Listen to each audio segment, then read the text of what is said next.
okay.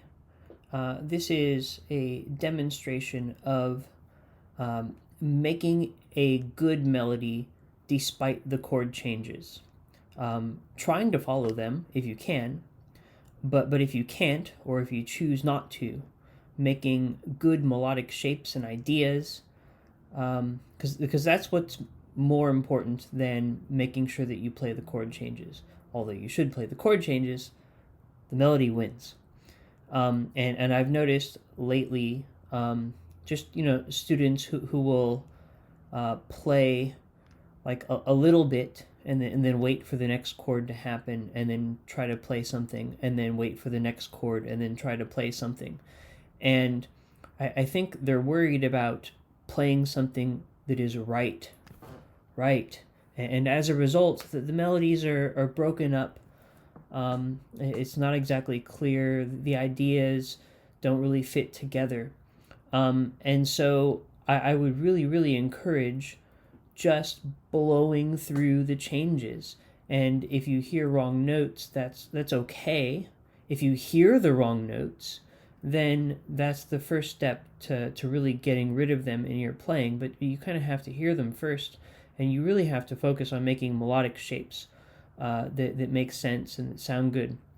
And the more comfortable anyone gets with scales and chords and putting them together, you get more accurate over time. But it isn't even always about that. So the example I've provided today is a short solo I did over Giant Steps, which is one of the more difficult tunes in the standard jazz repertoire. Of course, it was written by John Coltrane. And for some of this, first of all, I've colorized some of my notes. The black notes are the root, the third, the fifth, and the seventh of any chord that note is on.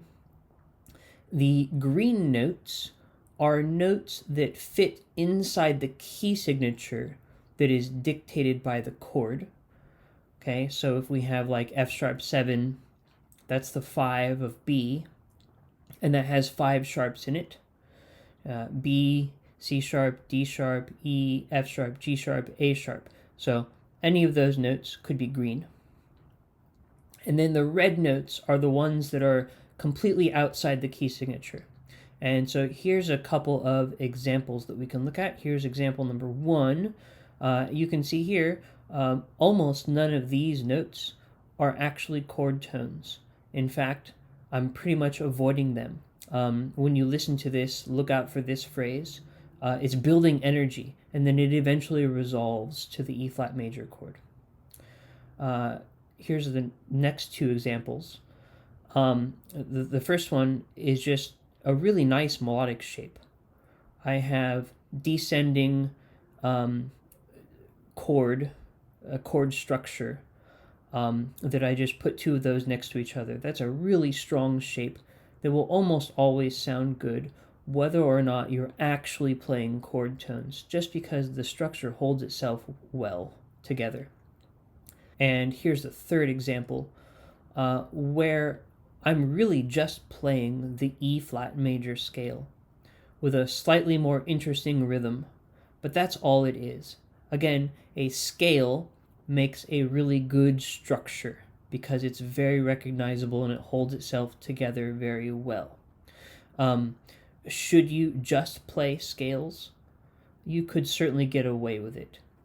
If you make the rhythm interesting, like this, where I have I'm starting on an upbeat, and I have a triplet, and then I finish the scale and play a cool shape using just the chord tones of E flat after that, and that's that.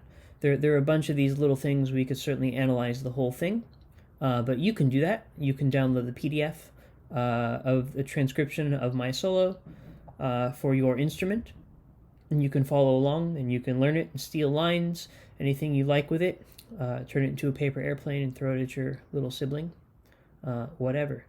Here is my solo of Giant Steps with audio and the music on the screen.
Okay, I hope you like that.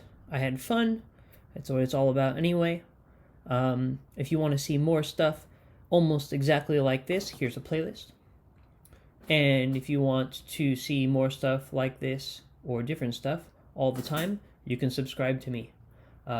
Otherwise, I hope you have a great the rest of your day. Happy Thanksgiving. I hear that's coming up. Go have some turkey, or if you prefer tofurkey. That's it. Have a nice day.